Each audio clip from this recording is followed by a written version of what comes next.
Je t'emmène tester le métier d'apiculteur au campus agro-environnemental Pas-de-Calais avec Maxime. Apiculteur, c'est s'occuper des abeilles dans le but de produire du miel.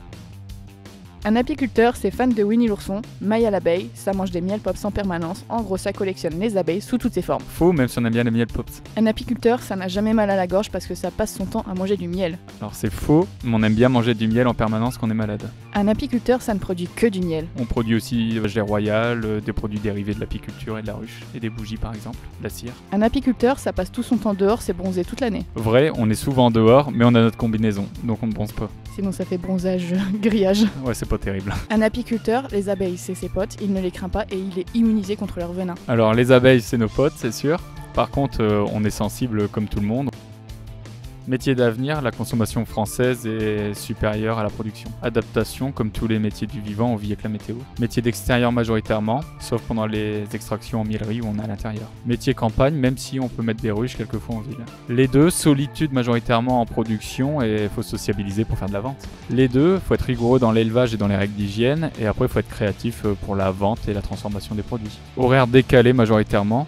Il y a des pics de travaux, notamment en transhumance. On travaille la nuit. Et après, si le travail n'est pas fini dans la journée, faut le terminer.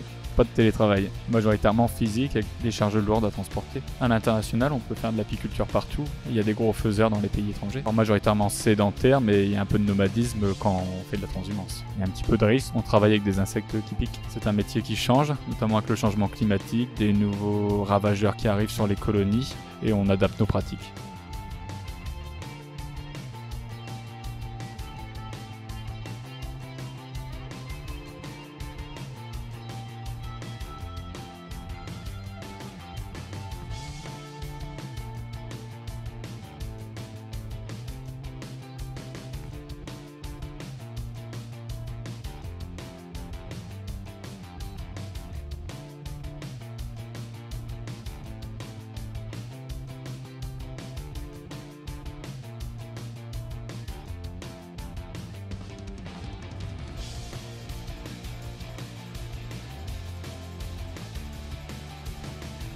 Les avantages, ils sont multiples.